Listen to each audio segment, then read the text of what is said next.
Agensi Anti Dadah Kebangsaan AADK Labuan mengenalpasti 3 zon sebagai kawasan berisiko tinggi KBT terbabit penyalahgunaan dadah.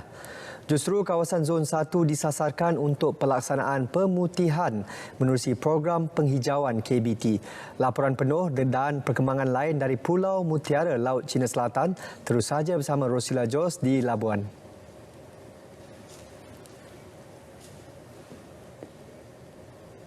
Program berkenaan, jelas Ketua Pegawai AADK Labuan Abdul Ghani Keruput, telah dilaksanakan sejak tahun lepas di seluruh negara. Lokasi yang dikenal pasti juga berdasarkan angka penagih dadah yang berdaftar di bawah agensi berkenaan. Untuk makluman, kita kenal pasti 3 kawasan ini berdasarkan klien yang berdaftar dengan AADK Labuan dan masalah sosial ataupun masalah penagihan di kawasan tersebutlah. Dalam pada itu, lebih 300 orang kena pantau OKP direkodkan sehingga kini. Beliau turut memaklumkan sepanjang tempoh 3 tahun sejak 2020, kes tangkapan berkaitan penyalahgunaan dadah telah menunjukkan penurunan. Kerjasama pelbagai pihak juga dituntut bagi memastikan matlamat program berjaya. Perbadanan Labuan menyediakan ruang khas terutamanya untuk peniaga bazar Ramadan bagi menunaikan solat. Keperluan disediakan hasil maklum balas awam, juga nasihat ahli Majlis Penasihat Perbadanan Labuan. Timbalan Ketua Pegawai Eksekutifnya Ridwan Muhammad Ismail memberitahu Perbadanan Labuan sentiasa terbuka menerima maklum balas khususnya mengenai penambahbaikan yang memberi manfaat kepada semua pihak. Kita faham bahawa peniaga-peniaga ini untuk di Labuan ini waktu maghribnya agak awal. Jadi kadang-kadang tidak sempat untuk mereka mengerjakan fardu asar dan juga solat maghrib khususnya. Jadi kita menyediakan ruang untuk solat untuk lelaki dan wanita. Beliau berkata demikian ketika meninjau Bazar Ramadan di Labuan Walk bersama pengerusi Majlis Penasihat Perbadanan Labuan yang juga ahli Dewan Negara Senator Datuk Bashir Alias. Sungguh menakjubkanlah, ramai orang datang mungkin kerana sudah lama kita tidak berada dalam keadaan begini. Mudah-mudahan dengan aktiviti perniagaan begini akan dapat melonjakkan ekonomi setempat.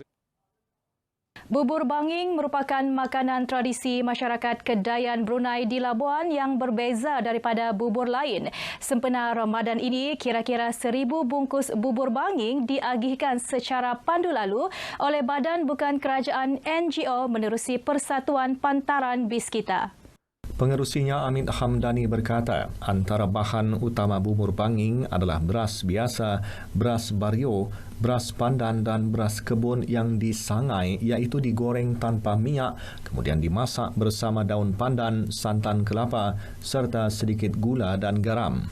Lebih-lebih lagi sekarang ni Ramadan, sesuai untuk kita gunakan untuk berbuka puasa, dan kita di sini mengagihkan bubur ini untuk semua kita merasa penduduk Labuan bagaimana rasanya bubur banging yang terdahulu yang kita pernah makan. Program penyediaan bubur banging yang diadakan di Kampung Tanjung Aru turut dihadiri ahli Parlimen Labuan Datuk Rosman Isli serta Ketua Kampung Harun Damit.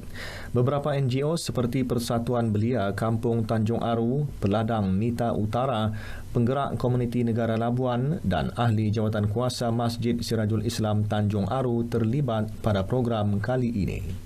Sementara itu, bertempat di perkarangan Taman Muhibah, 500 pek bubur kacang diagihkan skuad AADK Program Agihan Bubur dan Kurma. Program kali ini mendapat kerjasama pelbagai pihak termasuk Badan Bukan Kerajaan, NGO serta orang perseorangan. Pengerusinya Marafandi Muhammad Kasim berkata, selain itu skuad ini turut memberi pendedahan kepada masyarakat mengenai peranan kepada komuniti setempat. Kami ini sebenarnya menjadi salah satu medium penyampai kepada masyarakat yang mana tertubuhnya skuad ini tujuannya untuk mendidik masyarakat. Kami lebih kepada turun padang. Pada tahun ini pun kami tengah mengaturkan pelbagai program. Antaranya kita akan masuk ke kampung-kampung dan beberapa acara-acara yang sedang kita aturkan untuk melibatkan masyarakat, khususnya remaja. Setakat ini sahaja perkembangan dari Labuan. Kembali semula ke Angkasa Puri. Salam keluarga Malaysia. Terima kasih Sheila.